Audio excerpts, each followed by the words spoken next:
오늘은 복음 전하는 자와 전할 것이라는 제목으로 하나님 말씀 전하겠습니다. 복음 전도 대회가 11월 셋째 주, 첫째 주, 둘째 주, 셋째 주에 복음 집회가 있기 때문에 여러분들이 이제부터 사람들에게 가서 복음을 전할 때 어떻게 복음을 전할 것이냐, 우리는 어떤 마음의 상태로 복음을 전할 것이냐를 두 번에 걸쳐서 여러분 설교를 하고 있습니다. 지지난주에 첫 번째는 우리는 하나님께서 하시겠지, 이것은 교회 역사상 철저한 이단이었어요. 한국의 많은 장로교회가 계속 빠지고 있는 것이 하이퍼 칼빈주의예요. 나는 못하오니 하나님 하여 주시옵소서, 이게 하이퍼 칼빈주의고 이건 이단이다 말입니다. 근데 이러한 이단들이 버젓이 한국교회에서 이루어지고 있습니다. 여러분, 교회 역사를 보면요, 하이퍼 칼빈주의가 들어가는 즉시 좀 있다가 교회는 화석화가 되고 딱딱하고 열정이 없어지고, 그렇게 되는 것은 교회 역사가 다 증명하고 있는 것입니다.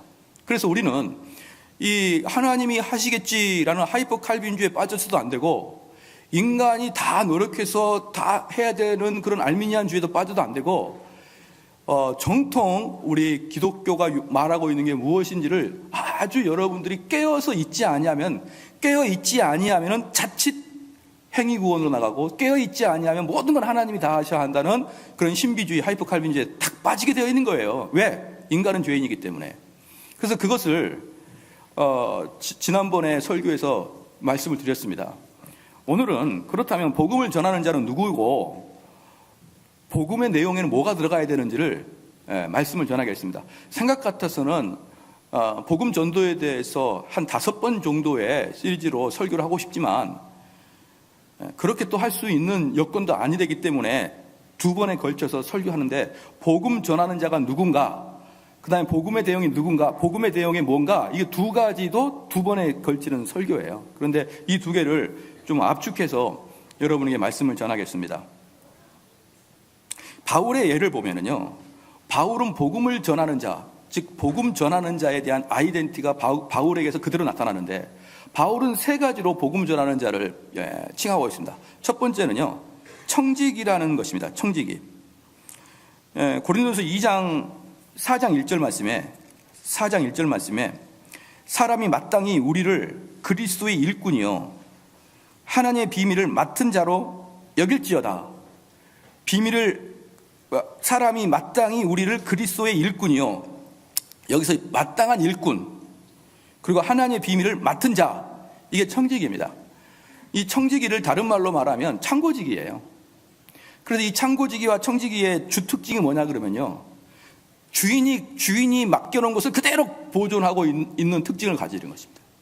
주인이 가지고 있는 것을 감하거나 더하면 안 되고 그대로 가지고 있는 게 창고지기, 즉 청지기의 주 임무예요. 그래서 오늘 본문 말씀에도 2장 4절 보니까 내 말과 내 전도함이 지혜의 권하는 말로 하지 아니하고 다만 성령의 나타남과 능력을 하여. 그러니까 청지기는 뭐냐면 자기의 지혜, 자기가 이 땅에 살아가면서 많은 그 공부도 했을 거 아닙니까? 많은 공부도 했을 것이고, 또한 많은 경험도 있을 것이에요.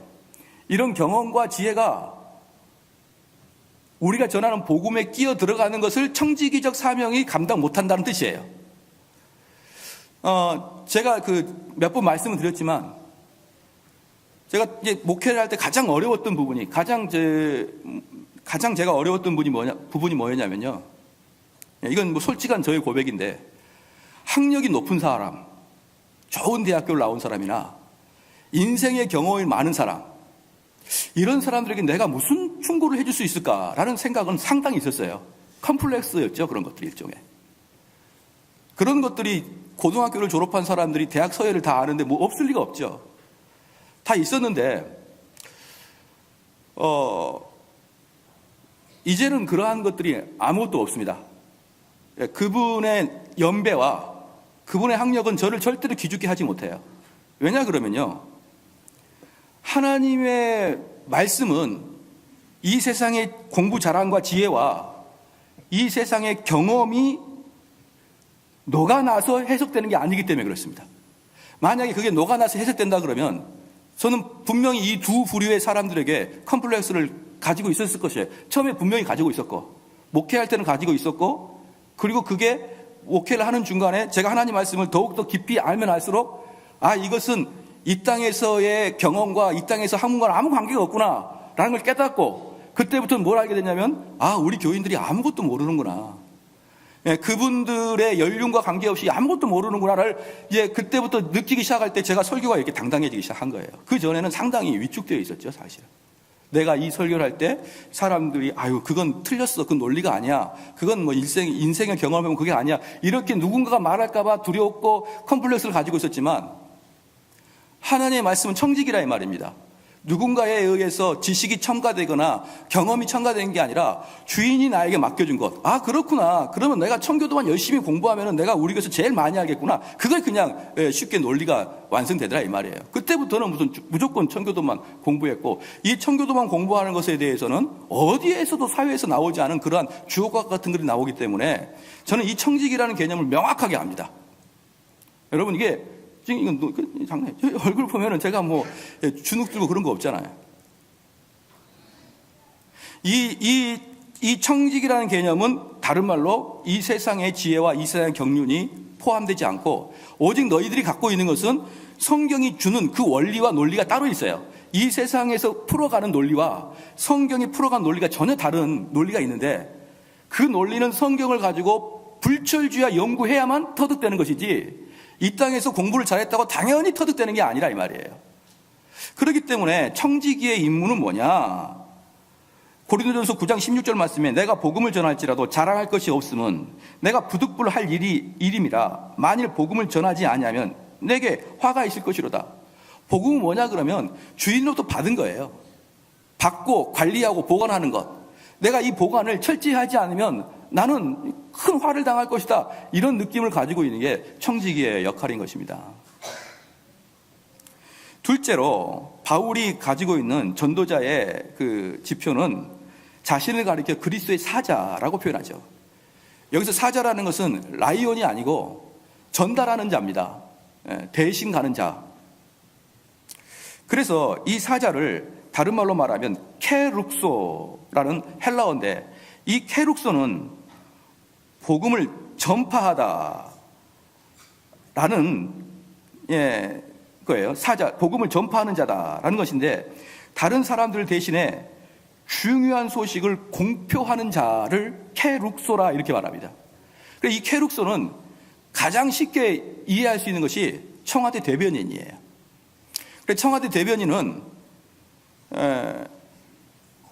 정확하게 전파하는 것이 그 목적 의식입니다. 사람들이 이해를 하건 안 하건 청와대에서 그 회의가 됐던 것을 정확하게 전달하는 것이 이 케룩소의 역할인 것이죠. 그래서 이 사자, 이 케룩소는 자기의 논리로 사람을 설득해 내려고 하는 게 아니고, 주인이 말하는 것을 정확하게 전달하는 것을 가장 큰 목표로 삼고 있는 게 케룩소예요. 두 가지를 봤습니다. 청지기를 봤고, 두 번째 케룩소를 봤어요. 청지기는 더하거나 빼면 안 되는 보관하는 이 사명이 청지기고, 케룩소는 그대로 정확하게 전파하는. 그래서 케룩소나 그 다음에 청지기는 아주 비슷한데, 그 주 목적 의식이 청지기는 보관하는 것이고, 흠 없게 보관하는 것이고, 그 다음에 대변인은, 사자는 정확하게 전달하는 것이 그 목표인 것이에요. 차이가 없는 것 같지만 또 깊이 따져보면 차이가 있는 거예요. 세 번째는 바울이 자기를 그 고린도전서에 보면은, 에베소서에 보면은 자기를 대사로 표현합니다. 에베소 6장 19절 20절에 자기를 대사로 표현합니다. 그러면 이 자기를 대사로 표현할 때 이제 가장 큰 문제는 뭐냐 그러면, 이 청지기하고, 즉 창고지기하고, 그 다음에 이 사자하고 대사의 차이점이 있습니다. 이거 뭐냐면, 대사는 어떤 거냐면 지금의 말하는 지금의 우리나라 대사보다는 옛날 조선시대나 고려시대의 대사를 생각해 보시기 바랍니다. 사신이에요, 사신. 그러면 영화를 보니까 이러더라고요. 몽고 징기스칸이 이제 우리나라의 한반도를 들어오기 전에 저기 이제 압록강 위에서 이미 그 중국도 다 점령하는 그런 대단한 민족이었거든요. 몽고 민족이 침입하지 못한 민족이 두 민족이 있어요. 그게 베트남 민족하고 일본입니다. 근데 일본 같은 경우는 워낙에 파도가 세서 못 간 거고 전쟁에서 이긴 사람은 베트남밖에 없어요. 엄청난 사람들이 베트남이에요. 여러분 베트남을 가볍게 보면 안 되는 것이죠. 베트남은 중국한테도 안 집니다. 베트남을 함부로 건드렸다가는 큰일 난다는 것이죠. 베트남 자체는 자기는 전 세계에서 몽골을 막아낸 거의 유일한 민족이라는 것을 자부심이 대단히 강하고 있는데, 그러니까 베트남까지 갈 정도 되면 어때요? 중국 다 통치하고 그 다음에 고려를 딱 들어올라가면서 그냥 오는 게 아니라 사신을 보냅니다. 대사를 보내죠. 보내었다가 어떻게 되냐면 쫙 읽어줘요. 우리 징기스칸은 고려 왕에게 명하노라. 다음 보름달 뜰 때까지 성문을 열지 않으면 너희를 진멸시키겠다. 너희들이 진멸을 당할 때는 처자까지 다 진멸당할 것이다. 그러니 너희가 문을 열든지 아니면 우리랑 대왕하든지 둘 중에 하나 하라. 이게 대사가 하는 일이에요. 그러니까 대사는 이 정확한 팩트를 전하지만 또 하나 뭐가 더 들어가 있냐 그러면 이걸 듣는 사람으로 하여금 왕이 이야기하는 것처럼 두렵고 떨게 만들어야 되는 거예요. 그러니까 대사가 편지를 우리 왕이 이번 보름달까지 안 하면 너희들 혼난대, 이런 게 아니죠. 어떻게 이야기합니까? 들어라 이렇게 해요. 들어라 쉐마 조선 쉐마 고려 하면서 자기를 보낸 그 징기스칸의 이야기를 그대로 속사포처럼 얘기하면서 메시지만 전달하는 것을 목표로 하는 것은 아까 사자입니다. 사자. 메시지를 정확하게 전달하는 건 사자의 역할이고, 더 나아가서 메시지를 정확하게 전달하고 그들이 항복할 수 있도록 마음까지 쪼리게 하는 것이 대사의 역할이에요. 그래서 바울은 우리 복음 전하는 사람을 세 가지로 비교했는데 청지기를 비교했고, 그래서 복음에 더하거나 빼지 말고, 두 번째는 사자로 표현하면서 그 메시지를 정확하게 전달하고, 세 번째 대사나 사신으로 표현해서 이 메시지를 듣는 자들이 그 왕 앞에 무릎을 꿇도록 그렇게까지 하는 것이 바울이 전하는 전도자의 모습이에요. 이 세 가지의 모습이 우리한테는 분명히 드러나야 됩니다. 그래서 우리는 이거죠. 그럼 우리는 정확하게 사자와 같이 전달할 때는 뭐가 필요하냐? 가르치는 사역이 필요합니다. 그래서 전도 사역은 다른 말로 가르치는 사역이에요. 우리는 전도가 간단하게 될 것 같지만 전도는 절대로 하나님 말씀이 들어가 있지 않는 자에게는 전도가 안 됩니다. 그래서 우린 전도 전에 그 사람을 충분히 가르쳐야 되기 때문에, 그래서 그것을 사자, 정확하게 전달할 자라고 표현하고, 바울은 전도 사역을 사도행전 9장 29절에는 변론하는 것이라 표현했고요. 그 다음에 사도행전 17장 2절 말씀에는 강론하는 것이다, 이걸 전도하는 것이라 표현했어요.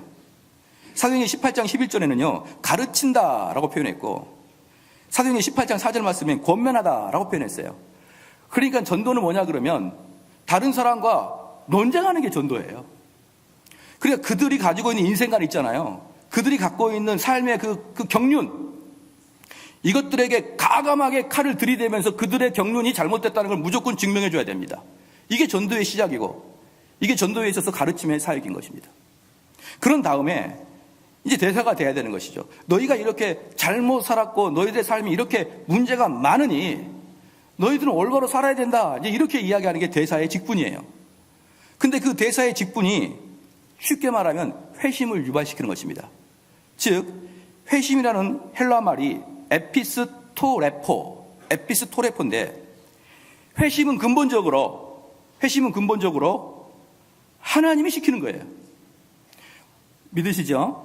회심은 우리 인간이 시키는 게 아니라 하나님이 그 성령께서 그 마음을 감화 감동을 시켜서 변화시키는 게 회심입니다. 그게 바로 에피스트레포인데, 놀라운 것은 성경에서 세 군데에 이 에피스트레포를 주어가 사람이고 동사가 타동사로 씁니다.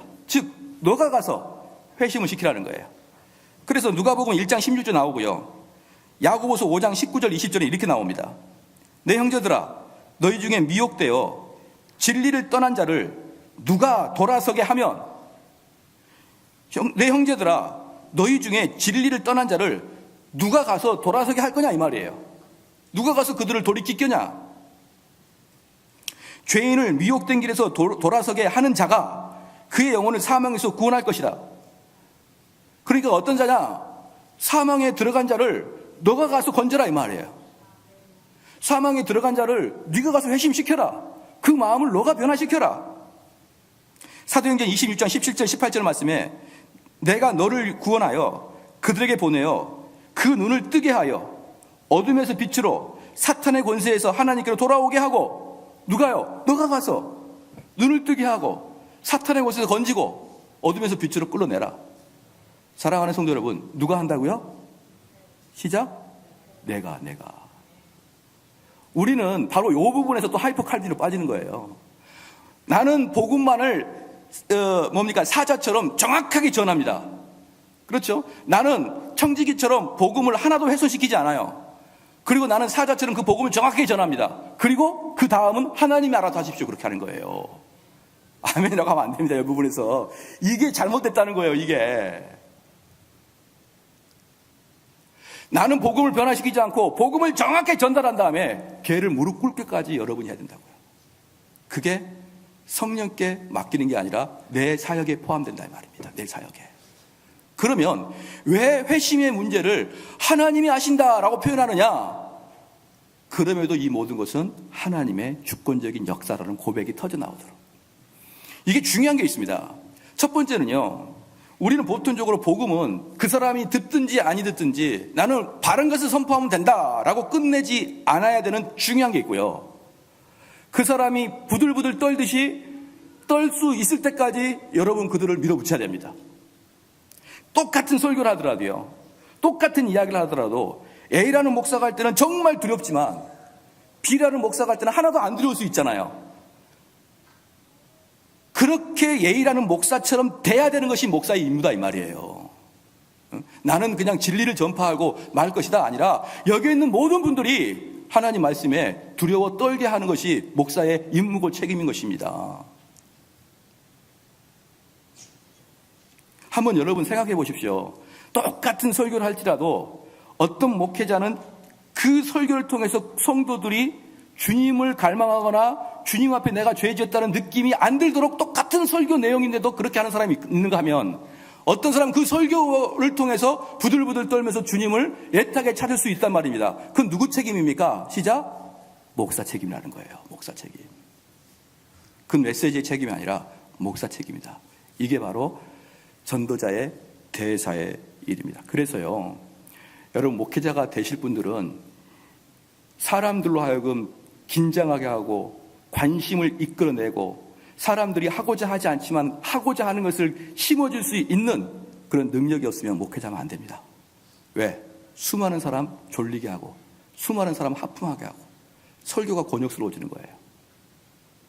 진짜 내가 설교할 때, 내가 이 설교를 할 때 사람들이 그 말씀 안에 꼼짝도 못할 정도의 은사를 가진 사람만 목회했으면 좋겠어요. 아니면은 대부분의 사람 설교시간 잡니다. 그 회심, 에피스토레포가 바로 뭡니까? 인간의 사역까지 포함시킨 것을 여러분 분명히 아시고, 내가 전도할 때 이 세 가지를 여러분이 빠짐없이 하시기를 주의로 축원합니다.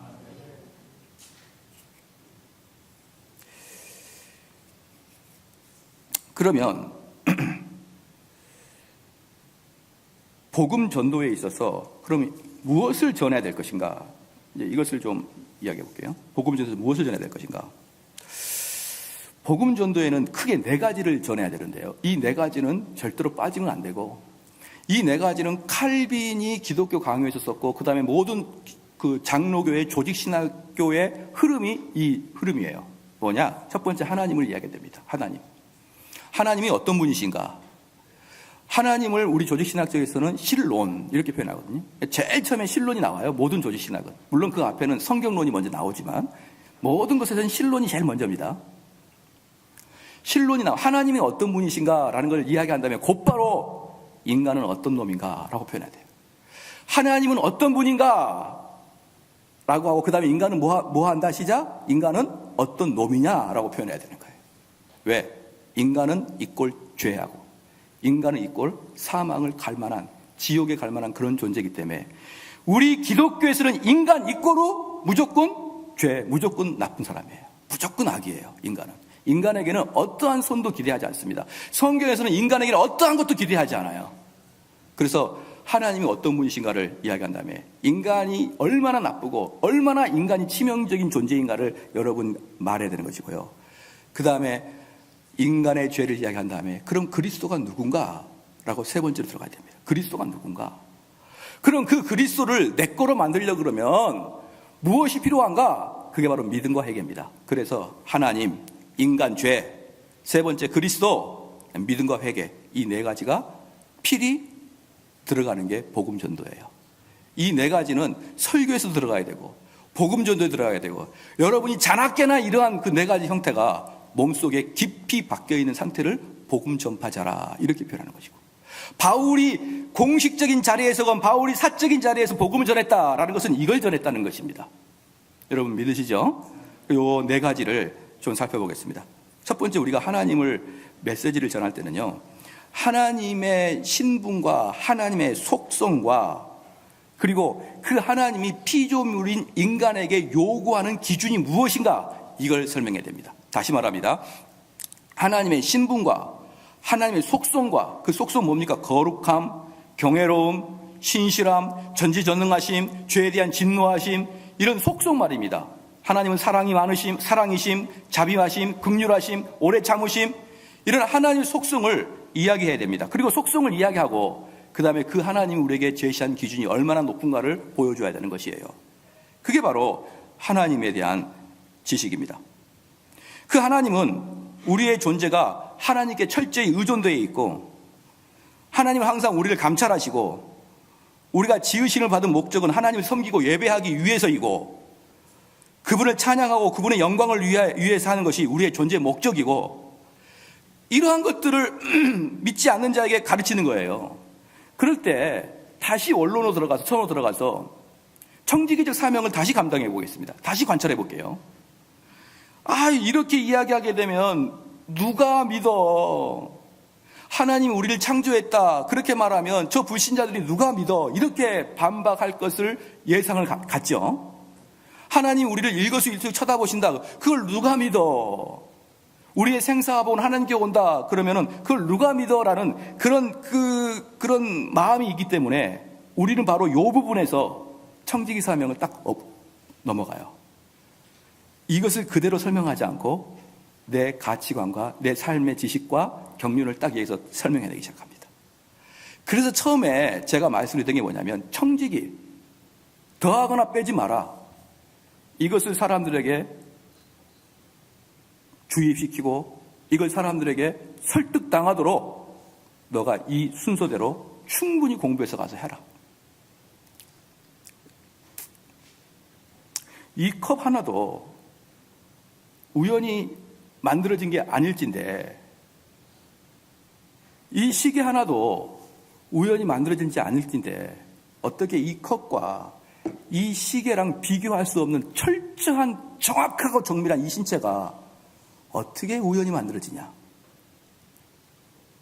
그래서 여러분들이 이 부분에서는 충분히 논쟁할 수 있어야 됩니다.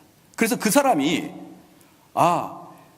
우주와 인간은 우연히 자연 발생적으로 생겨나지 아니하고 창조자가 있을 수도 있겠구나 라고 생각할 수 있을 만큼 여러분 공부하고 가시길 바랍니다. 제가 적극 추천한 책은요, 바로 이 부분에서 여러분이 공부를 해가지고 적극적으로 알 수 있는 책이 뭐냐 그러면 C.S. 루이스의 순전한 기독교예요. 여러분 이 책을 아주 열심히 공부해서요, 전체가 자기 것이 되도록 한번 준비해 보십시오. 그러면 그걸 전부 다 읽고 30분 안에 여러분 것으로 만들어낼 수 있습니다. 그 별로 두껍지는 않지만 그래도 한 200페이지 넘거든요. 그걸 전체를 30분 안에 여러분이 설명할 수 있을 정도로 여러분이 요약할 수 있어야 돼요. 사람 만나서 하나님은 우리를 창조하셨고 세상은 하나님이 창조하셨고 그 하나님이 지금도 우리를 관찰하시고 우리를 지금 눈여겨보시고 그리고 우리의 모든 생사화복은 하나님으로부터 오는 것이고 우리의 삶의 기준은 하나님이 정해주셨고 그리고 우리의 삶의 목적은 하나님을 찬양하고 그분께 예배드리는 게 우리의 삶의 목적입니다 라는 이 간단한 내용을 공부하셔서 C.S. 루이스의 순전한 기독교를 읽으셔서 여러분 걸로 하셔서 논쟁하시길 바랍니다. 할렐루야. 복음은요, 복음 전한다라고 할 때 바울은 여러 곳에서 가르치다 또는 권면하다 또는 논쟁하다 설교하다 전도하다 이 많은 표현들이 전부 다 전도라는 표현입니다. 가르쳐야 되고 권면해야 되고 권징해야 되고 이 모든 것들이 전도인 것이에요. 심지어 만약에 여러분들이 하는 이야기에 대해서 상대편이 어리숙하게 침범에 들어오면 사정없이 그들의 입을 닫을 수 있는 논쟁의 능력을 키워나가기를 주님 축원합니다. 바로 이것이 하나님의 속성과 하나님이 우리에게 요구하시는 기준이 무엇인가를 첫 번째 알려줘야 되는 기준인 것입니다. 바로 이제 이렇게 돼야 하나님이 속성이 어떤 분인가에 대한 전제 조건이 깔려야 그 다음에 모든 전도 행위가 진행이 되는 거예요. 바로 하나님이 어떤 분이신가, 우리에게 요구하신 것이 어떤 것인가에 대한 기준이 명확하게 제시되지 않으면 그 다음에 전도회는 전부 다 비즈니스가 됩니다. 비즈니스가. 이게 이 첫 번째 하나님에 대한 속성을 분명히 이야기하게 되면은 그 전도가 청직이요, 사자요, 대사의 역할로 우리가 전도를 하는데 이 하나님이 어떤 분이신가에 대한 그 선제 이해가 없으면 우리는 그들과 비즈니스 하는 거예요. 비즈니스. 야, 이게 좋다? 그러면 또 거기서 야, 이런 약점도 있잖아? 아, 이런 장점도 있잖아? 아니, 교회 보니까 이번에 무슨 이상한 교회 있던데 어떤 목사님 문제가 있던데 이러면서 주거니 받거니 하는 비즈니스가 되고 세일즈가 되는 것이지 대사와 같이 당당하게 너희들이 이 말씀을 받고 이 말씀에 따라 너희들의 행동을 촉구한다라는 대사는 절대로 될 수가 없는 거예요. 그럼 두 번째, 하나님의 속성에 대해서 말씀한 다음에 죄에 대한 것을 말해야 됩니다. 여러분, 복음이라는 것은요, 죄로부터의 구원이기 때문에 철저하게 죄에 대한 이야기는 철저히 해야 됩니다. 그런데 문제는 뭐냐면 우리가 복음을 전할 때 우리의 죄의 문제를 사회적 관점으로 표현하면 안 됩니다. 우리의 죄의 기준을 사회적 관점의 기준으로 표현하면 안 됩니다. 왜 그러냐면 어떤 분들은요, 일주일 내내 정신없이 바빠요. 아침에 출근했다가 저녁에 퇴근할 때까지 녹초가 돼서 일을 합니다. 그래서 토요일이고 주일이면 교회 와요. 그런 사람들은요, 힘이 없어서 죄를 못 짓습니다. 힘이 없어서 죄를 못 져요. 그렇기 때문에 사회학적 관점으로 죄를 접근하게 되면요, 나 그렇게 큰 죄에 안 졌다. 야, 내가 가다가 불법 유턴 한번 했다. 아, 그랬다고 내가 지옥 가냐? 이러면은 복음 전하는 자도 좀 그건 너무하지. 불법 유턴했다고 지옥 가고 그러면 지옥 한번 들어가면 평생이 못 나오는데 그럼 좀 너무하네. 나도 그것은 좀 너무하다고 생각하지만 그러나 잘 생각해봐. 너 아버지 말씀 안 들었잖아. 야, 아버지한테 한번 땡깡 물었다고 그게 지옥 갈 문제냐? 그러네. 또 그거 들어보니까 너 이야기를 가만히 들어보니까 이해 못할 바가 없네. 막 이러면서 어때요? 그 사회학적 관점으로 죄를 지적하기 시작하게 되면요, 여러분 다 이해가 됩니다. 아, 그럴 수밖에 없겠구나. 내가 네 상태가 돼도 나도 그렇게 죄를 질 수밖에 없겠구나라고 하기 때문에 죄는 철저히 하나님 기준으로 정해야 됩니다. 그래서 첫 번째 단계, 하나님에 대한 속성을 말한 이유는 죄에 대한 것을 말하기 위해서 하나님의 속성을 말하는 거예요. 철저하게 하나님 기준의 죄를 정해야 됩니다. 대표적인 예가 시편 51편 한번 봐봅시다. 이 시편 51편은요, 여러분 간곡하게 축원한데 아예 냉장고에다가 딱 붙여놓으십시오. 이 냉장고에다 붙여놓고 이러한 마음의 흐름이 여러분 마음속에 흘러나오는지를 항상 살피는 그런 구절이 돼야 될 것입니다. 시편 51편은 바울이 밧세바와 범죄 이후에 그것을 회개하는 시편입니다. 바로 이러한 회개가 여러분들에게서 나와야 되는 것이고, 이러한 회개를 복음 듣는 자에게 간곡하게 촉구해야 됩니다. 그들이 죄를 발견하게 하고 그들이 죄를 입에서 토설하게 하게끔 여러분들이 그렇게 강력하게 전하라 이 말입니다. 보십시다. 51편입니다. 하나님이여 주의 인자를 쫓아 나를 긍휼히 여기시며 주의 많은 자비를 쫓아 내 죄가를 도말하소서. 지금 다윗은 누구에게 죄를 짓는 것입니까? 밧세바의 죄를 졌고, 밧세바뿐만 아니라 밧세바의 남편 우리아를 죽이는, 살인을 하는 그러한 죄를 졌거든요. 그러면 2절 말씀에 나의 죄악을 맑게 씻기시며 나의 죄를 깨끗게 제하소서라고 이제 뭡니까? 회개의 기도가 시작됩니다. 이 회개의 기도가 시작되면서 이 회개가 어떻게 진행되는지 보십시오.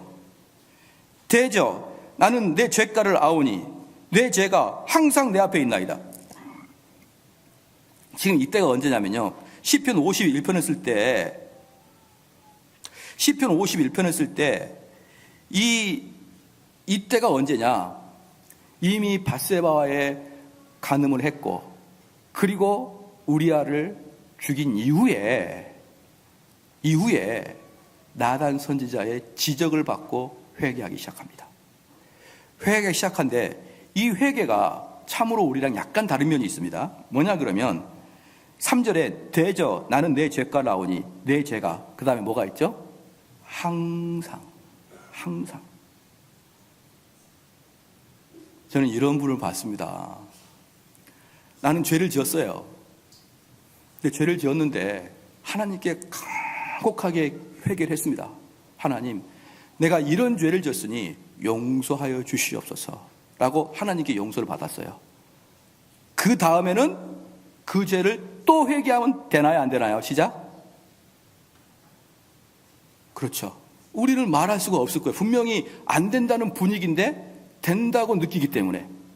그렇기 때문에 우리는 회개를 강력하게 한 다음에는 더 이상 그 회개를 들먹일 필요가 없다고 생각합니다. 왜? 우리 주님은 나의 죄를 눈같이 맑게 씻어주고 동이 서에서 머는 것처럼 멀리 했기 때문에 이제는 그 죄에 대해서 잊어버려도 된다고 생각합니다. 그러나 다윗은 뭐라고 하냐면 항상 회개합니다. 항상 회개해요. 어떤 죄를 졌잖아요. 그럼 나는 그 죄를 철저히 하나님께 회개했다. 언제? 시작? 3개월 전에. 그러니 나는 이제는 자유가 되었다. 이게 아니라 다윗은 항상 회개합니다. 그래서 어떤 분들은 그러는 거예요. 나는 3개월 전에 이미 회개했기 때문에 나는 지금 회개 기도가 안 나옵니다. 아니에요. 그리스도인의 다른 말은 뭔지 아십니까? 그리스도인의 다른 말은요, 매일 회개하는 자예요. 근데 회개가 없어요. 눈이 가뭄이 걸려가지고요, 눈에 물방울이 안 나옵니다. 회개가 없어요. 지금 도대체 하나님께 회개하지 않는 지 연수가 몇 년째입니까? 그러면서 자기가 그리스도인이라고요? 다윗은 뭐라고 합니까? 그 죄를 항상 내가 회개합니다. 항상.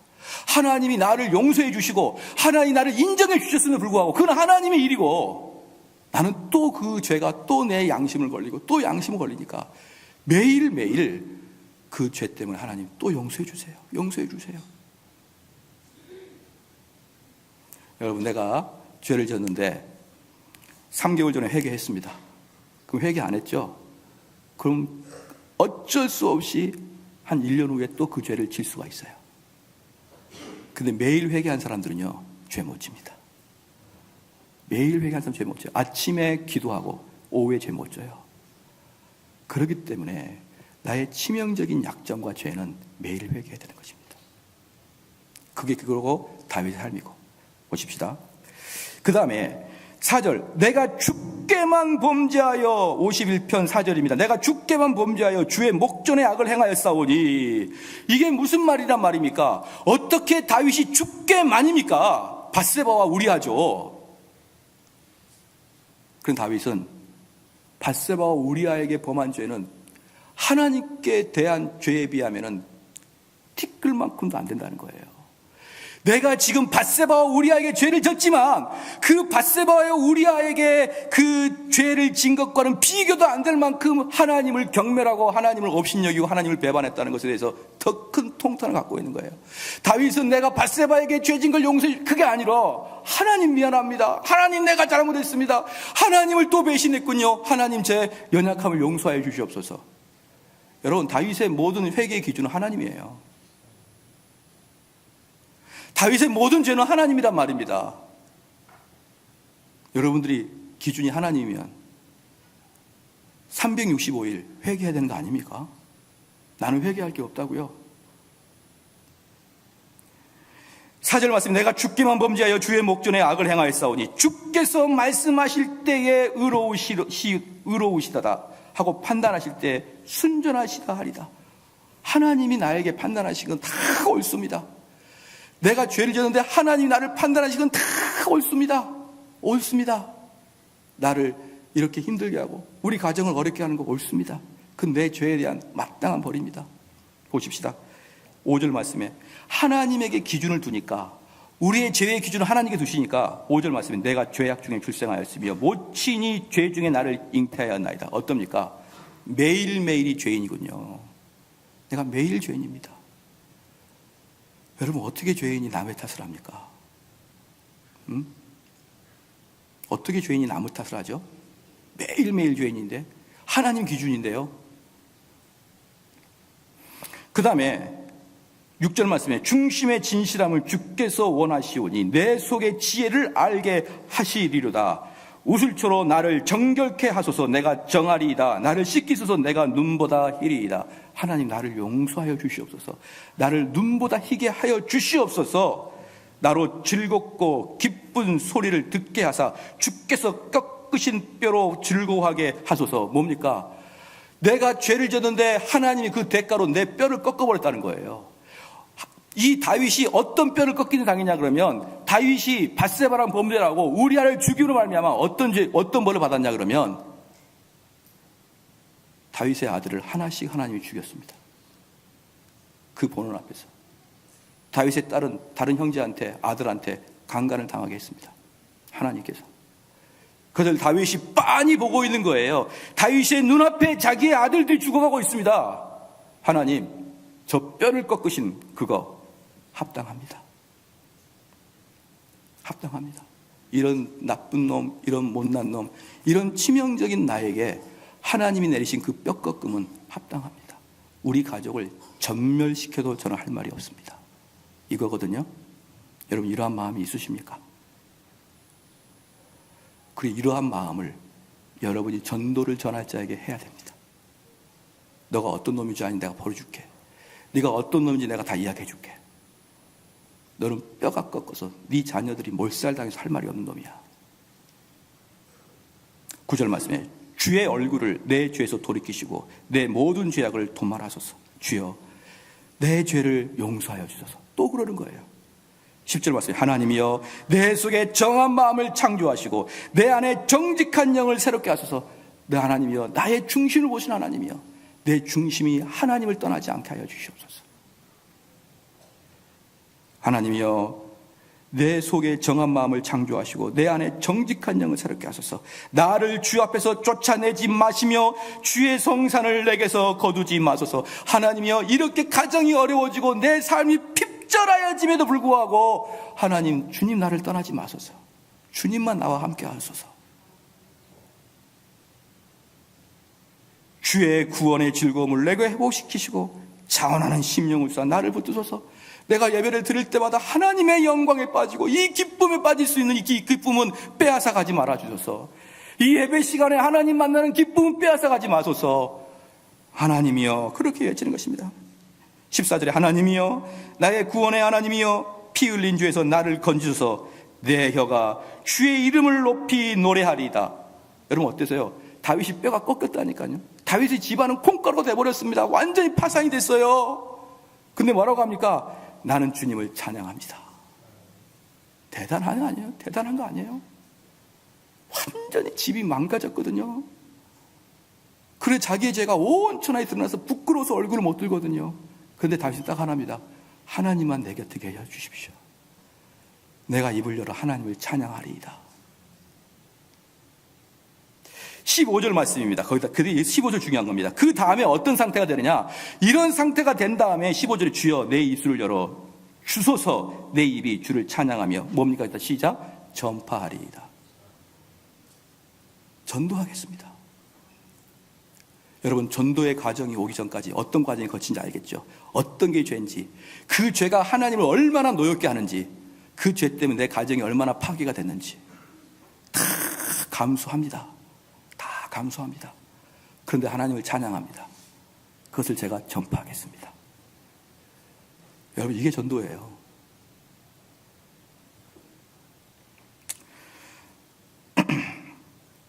16절 말씀에 주는 제사를 즐겨 아니하시니 그렇지 않으면 내가 드렸을 것이라. 주는 번제를 기뻐하지 아니하시나이다. 하나님의 구원하시는 제사는 상한 심령이라. 하나님이여 상하고 통회하는 마음을 주께서 멸시치 아니하시리이다.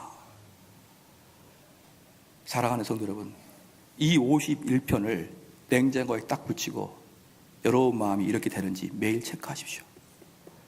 매일 체크하십시오. 내 마음에 상한 마음이 있는지. 이 상한 마음은 남들한테 기분 나빠 상한 마음이 아니고 내 죄 때문에 하나님께 미안한 상한 마음이 있는지, 하나님께 여루운지, 하나님께 너무나 가까이 가기가 부끄러운지, 그래서 상한 마음이 있는지 점검하시길 바랍니다. 왜요? 우리의 삶의 기준은 하나님의 말씀이니까, 사회적 기준이 아니니까. 이게 바로 여러분이 다른 사람에게 전파해야 될 두 번째 죄에 대한 메시지입니다. 세 번째는 뭐냐면 그리스도에 대한 메시지입니다. 그리스도의 메시지는 뭐냐 그러면 우리 주님은 좋은 분이시고 너를 구원하신 분이다, 이렇게 이야기하면 안 됩니다. 그리스도는 다른 말로 철저하게 교리적으로 전도해야 돼요. 교리적으로 전도해야 되는데 어떤 교리를 해야 되냐면 그리스도의 성육신 사건이 무엇인지, 왜 성육신을 해야 되는지, 그 다음에 그리스도가 왜 어린 양인지, 그리스도께서 죄를 짊어지셨고 부활하셨다는 거, 그래서 그분의 성육신 교리, 속죄 교리, 부활 교리, 이것을 여러분이 철저하게 이야기해야 됩니다. 아까도 말씀드렸지만 이렇게 지나가면은 얘네들이 이해하지 못할 거야, 그럼 내가 얘네들한테 잘 설명해야지, 그렇게 하지 마시고 창조 전에 삼위일체 하나님이 계셨고 그 하나님이 우리 예수님을 왜 육체를 입고 이 땅에 와야 되는지, 왜 예수님이 완전한 인간이 되고 왜 완전한 신인지, 그리고 그분이 하신 그 속죄 교리는 뭔지, 이걸 여러분 다 이해하게 됩니다. 단지 너 이렇게 죄인이지, 죄인인데 우리 예수님 붙잡아, 그럼 구원받아, 이렇게 하는 게 아니에요. 우리 예수님 말씀하실 때 철저하게 교리적 관점에 설교를 해둬야 됩니다. 그게 바로 전도예요. 할렐루야. 여러분 인생이 힘드십니까? 주님께 오십시오. 그런 거 하지 말고요. 주님께 오면 더 힘들 수가 있어요. 여러분 인생에 실패가 되셨습니까? 성공의 주님을 붙잡아요. 그렇게 하지 마시고요. 그것은 성경적이지도 않고 교리적이지도 않아요. 성육신 사건부터 다 이야기해야 됩니다. 성육신 사건, 이 땅에서 주님께서 왜 고난을 당해야 되시는지, 왜 주님이 십자가의 못을 박아야 되는지, 왜 부활하셨는지, 이것을 전달하는 게 예수 그리스도를 전달하는 것입니다. 할렐루야. 자, 여기서 중요한 게 있습니다. 여기서 중요한 게 이제 옛말에 선무당이 사람을 잡는다고요. 대충 개혁주의를 공부한 사람들이 속죄의 범위를 이야기합니다. 속죄의 범위가 뭐냐? 우리 칼빈주의는 모든 사람이 구원받는 게 아니고 선택된 자만 구원받는다라는 게 속죄의 범위가 있어요. 근데 알미니안주의는 아니다. 만인이 구원받을 수 있고 내가 믿기로 작정하는 사람들은 구원이 이루어진다라고 웨슬리안은 그렇게 이야기하고, 칼빈주의는 속죄의 범위가 정해져 있다, 이렇게 이야기합니다. 그런데 그 속죄의 범위는 절대로 전도 집회하는 게 아니에요. 그것은 그 속죄의 범위는 전도 집회 때 하는 게 아닙니다. 언제 하느냐? 우리 성도들이 살아가면서 고난과 역경이 있을 때, 하나님이 나와 함께하지 않은 것처럼 느껴질 때, 그때 태초부터 너를 지명하셨고 너를 이끄신 하나님을 믿어야 된다라고 할 때 속죄의 범위를 이야기하는 것이고, 전도 집회 때는 우리 예수님을 믿은 자는 누구든지 구원을 얻을 수 있으니 주님을 믿으시길 바랍니다 라고 이야기해야 됩니다. 할렐루야. 이건 조지 히필드도 똑같이 얘기했고 찰스 스펄전도 똑같이 얘기했습니다. 사람에게 속죄의 범위를 이야기할 때와 전도 집회 때는 다른 것이다. 속죄의 범위는 기존 성도들이 낙심하고 어려울 때 그때 사용하는 교리이고, 우리 새로운 사람들을 하나님께 이끌어갈 때는 누구나 그 앞에 무릎 꿇고 나를 구원하여 주소서 라고 하는 자들에게 구원의 문이 열릴 것이다. 할렐루야. 그게 바로 예수 그리스도예요. 마지막 네 번째가, 그러기 때문에 믿음과 회개의 촉구가 자연스럽게 따라오는 것이에요. 자연스럽게 따라오는 것이다. 사도행전 10장 43절 말씀에 그를 믿는 사람들이 다 그의 이름을 힘입어 죄 사함을 받았다 하였느니라. 계시록 22장 17절 말씀에 원하는 자는 값없이 생명수를 받으리라. 너가 원한다 그러면, 네가 주님을 너 마음에 영접하기를 소원한다 그러면 우리 예수님 너에게 생명수를 주실 것이다. 사랑하는 성도 여러분, 말씀의 결론을 맺겠습니다. 우리는 복음 전할 때 야 교회 가자, 이게 아니에요. 이게 아니고, 만약에 이것들을 전부 다 하기가 너무 어렵다, 내가 어렵다, 그러면 전도 집회 데려오시라 이 말입니다. 전도 집회 데려오시면 제가 설교를 할 때 여러분 이 땅 살아갈 때 주님 없이 살아가는 게 얼마나 고통스럽습니까? 이런 이야기 하는 게 아닙니다. 이 순서에 따라서 하나님과 죄와 그리스도와 믿음의 결단과 촉구를 원하는 것이에요. 그러게 이게 설교자의 목적이고, 그리고 여러분들이 만약에 개인적으로 할 수 있다 그러면 이 원리를 충분히 익혀서 이걸로, 이런 방식으로 전도하시기를 주 여러분 축원합니다. 여러분들은요 비즈니스맨이 아니에요. 세일즈맨이 아닙니다. 우리 예수 그리스도의 대사예요. 대사. 대사는 어떻게 합니까? 아무 데나 가서 이야기하는 게 아니에요. 내 말을 들어라. 그들이 까불까불 듣지 않습니다. 내 말을 들어라. 하나님은 어떤 분이시고 너는 어떤 놈이고 너는 어떤 벌을 받아야 마땅하는 것을 너가 알 수 있느냐? 모르겠는데요. 너가 알든 모르든 하나님의 진노가 너 머리에 있느니라. 하나님의 진노가 너 머리에 있다. 너가 이것을 네 마음을 열고 항복하지 아니하면 우리 예수님의 진노가 너에게 임하여서 영원한 저주에 빠질 것이고, 지금 항복하고 예수 그리스도에게 돌아오면 영원한 복락에 들어갈 것이다. 여러분, 이게 전도입니다. 우리 한번 기도하시겠습니다.